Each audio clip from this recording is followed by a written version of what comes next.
दोस्तों, Indian railway finance corporation limited यानी IRFC की बात करें, यहाँ पे क्वार्टर वन की डेट हमारे सामने आ चुकी है। साथ में कॉन्फ्रेंस कॉल की डेट भी आ चुकी है।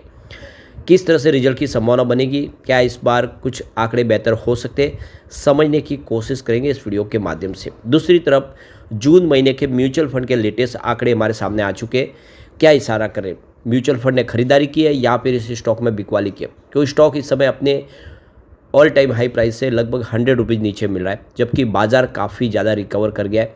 उतनी रिकवरी आईआरएफसी में नहीं हुई है। दूसरे रेलवे शेयर भी उतने कोई खास दौड़े नहीं है। तो क्या आने वाले समय आईआरएफसी कमाल करेगा, जानने की कोशिश करेंगे इस वीडियो के माध्यम से। साथ में यहाँ पे बाजार में इस समय एफआईडीआई का रुझान कैसा है, उसको भी जानेंगे इस वीडियो के माध्यम से। आज बाजार में कोई खास तेज़ी नहीं थी। आईआरएफसी जो रेलवे की इंफ्रा कंपनियों को फंड प्रोवाइड करने का काम करती है, और अब तो यहाँ पे कंपनी ने रिन्यूएबल एनर्जी सेक्टर में भी एंट्री मार ली है और नवरत्न का दर्जा प्राप्त कर लिया। ऐसे में क्या है आगे की संभावना, जानने की कोशिश करेंगे इस वीडियो के माध्यम से। लेकिन फ्रेंड्स, उससे पहले अगर आप पहली बार हमारे चैनल पे आए तो चैनल को सब्सक्राइब कर दीजिए, एक बेल आइकॉन दबा दीजिए ताकि जब भी नया वीडियो बने पहला नोटिफिकेशन आपको मिले। वीडियो पसंद आए लाइक से जरूर कीजिए। चलो फ्रेंड्स, वीडियो स्टार्ट करते हैं। मैं हूँ आपका दोस्त एसबी दवे और हमारे अपने चैनल ऑनलाइन कमाई में आपका बहुत बहुत स्वागत है। सबसे पहले बाजार की बात करें तो आज बीएसई सेंसेक्स 82,634 के स्तर पे क्लोजिंग दी है, जहाँ पे मात्र 63 पॉइंट की तेज़ी थी, यानी 0.077% की तेज़ी। वैसे बाजार की शुरुआत हल्की सी गिरावट के साथ हुई थी, लेकिन गनीमत ये रही कि क्लोजिंग पॉजिटिव रही है। अब आज एफआई फिर से बाजार में बिकवाली कर चुके हैं। कल उन्होंने थोड़ी सी हल्की सी खरीदारी की थी, आशा जगी थी कि अब वो खरीदारी करेंगे, लेकिन आज ऐसा हुआ नहीं। आज फिर वो बिकवाल बने। तो आज उन्होंने 11,002 करोड़ का फ्रेश इन्वेस्टमेंट किया है, लेकिन सामने 12,860 करोड़ की उन्होंने बिकवाली कर दी है। तो आज उनकी जो बिकवाली निकल कर आई है वो 1,858 करोड़ की, यानी 1858 करोड़ का माल उन्होंने आज बेच दिया है। कल उन्होंने 120 करोड़ की खरीदारी की थी। अब इस महीने में अब तक उन्होंने 13,636 करोड़ की बिकवाली कर दी है। तो अब इस महीने में वो बिकवाल बने हुए हैं। फिलहाल बाजार में स्थिति थोड़ी सी एफआई के हिसाब से देखें तो नाजुक तो है, लेकिन बाजार को पूरा सपोर्ट मिल रहा है डीआई की तरफ से। आज भी डीआई ने खरीदारी की है। तो आज आप देख लो डीआई ने 12,786 करोड़ का नया फ्रेश इन्वेस्टमेंट किया है, जो एफआई से ज़्यादा है। सामने डीआई की बात करें तो उन्होंने जो 11,562 करोड़ की बिकवाली की है। इसका मतलब ये कि आज उन्होंने 1,223 करोड़ का फ्रेश इन्वेस्टमेंट किया है। ये खरीदारी आप देखें तो ये सारा कर रही है कि डीआई को पूरा भरोसा है बाजार पे, वो लगातार खरीदारी करें। और इस महीने में अब तक 16,969 करोड़ का उन्होंने फ्रेश इन्वेस्टमेंट किया है, जो एफआई से ज़्यादा है। इसका मतलब बाजार को पूरा सपोर्ट इस समय डीआई का मिल रहा है, जिससे बाजार पॉजिटिव है।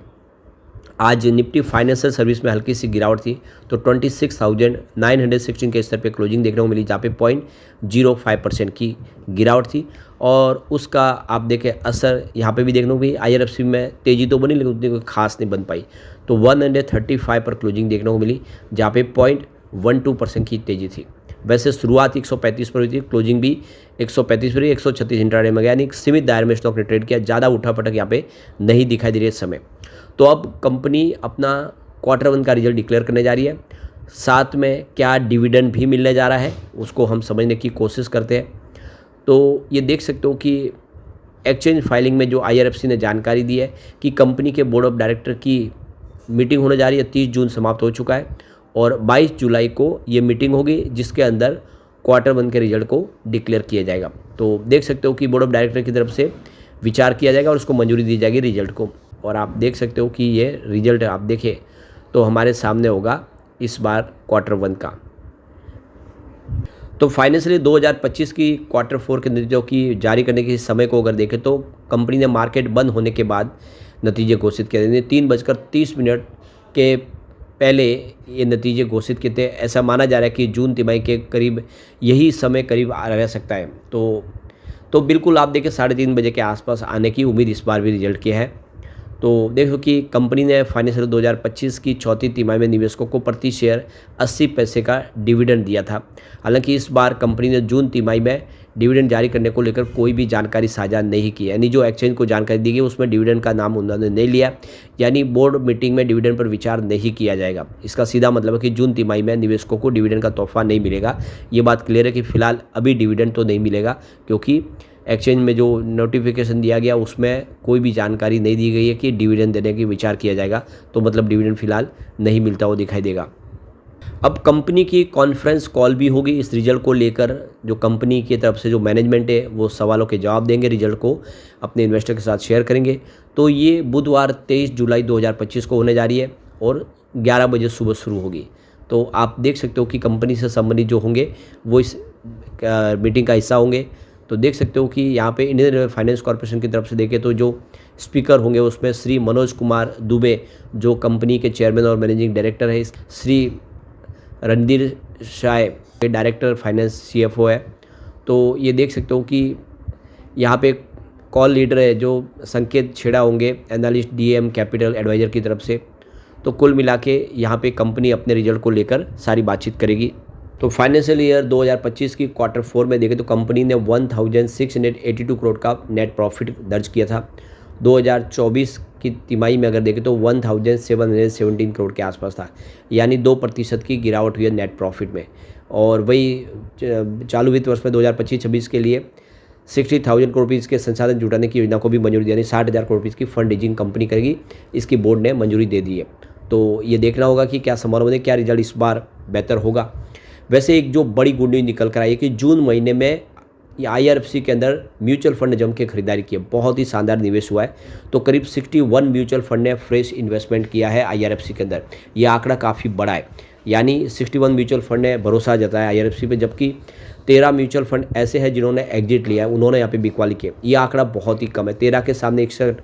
ये क्लियरली इशारा है कि म्यूचुअल फंड बहुत सारा निवेश कर रहे इस समय, क्योंकि स्टॉक इस समय अंडर वैल्यू है। अब वो कौन से म्यूचुअल फंड एक बार हम उसको देख लेते हैं। तो ICICI Pru Nifty next 50 index direct ने यहाँ पे 82.69 करोड़ का इन्वेस्टमेंट किया। 2.05% की होल्डिंग उनकी मंथ ऑन मंथ बेसिस पे बढ़ी है। फिर UTI Nifty next 50 index direct ने 58.85 करोड़ का इन्वेस्टमेंट किया, उनकी holding 2.76% month on month basis पे बढ़ी है। फिर HDFC बैलेंस एडवर्टाइज डायरेक्ट ने 29.80 करोड़ का इन्वेस्टमेंट किया, उनकी होल्डिंग में कोई बदलाव नहीं हुआ है। फिर HDFC Nifty next 50 index direct ने 21.28 करोड़ का इन्वेस्टमेंट किया, 2.15% की holding month on month basis पे बढ़ी है। UTI Nifty next 50 exchange trade ने 20.84 करोड़ का इन्वेस्टमेंट किया, 0.63% की होल्डिंग उनकी मंथ ऑन बेसिस पे होल्डिंग ट्रिम हुई है। उसके बाद में SBI Nifty next 50 index direct ने 19.13 करोड़ का इन्वेस्टमेंट किया, 2.45% की holding month on month basis पे बढ़ी है। ICICI Pru Nifty next 50 ETF ने 17.12 करोड़ का इन्वेस्टमेंट किया, 4.29% की holding month on month basis पे बढ़ी है। उसके बाद में कोटक ऑर्बिटेज डायरेक्ट ने 16.32 करोड़ का इन्वेस्टमेंट किया है, 100% उनकी holding month on month basis पे बढ़ चुकी है। उसके बाद grow Nifty India railway PSU ETF ने 13.19 करोड़ का इन्वेस्टमेंट किया, 20.73% की holding month on month basis पे बढ़ी है। और DSP Nifty next 50 index direct ने 11.20 करोड़ का इन्वेस्टमेंट किया, उनकी होल्डिंग भी 2.66% मंथ ऑन मंथ बेसिस पे बढ़ी है।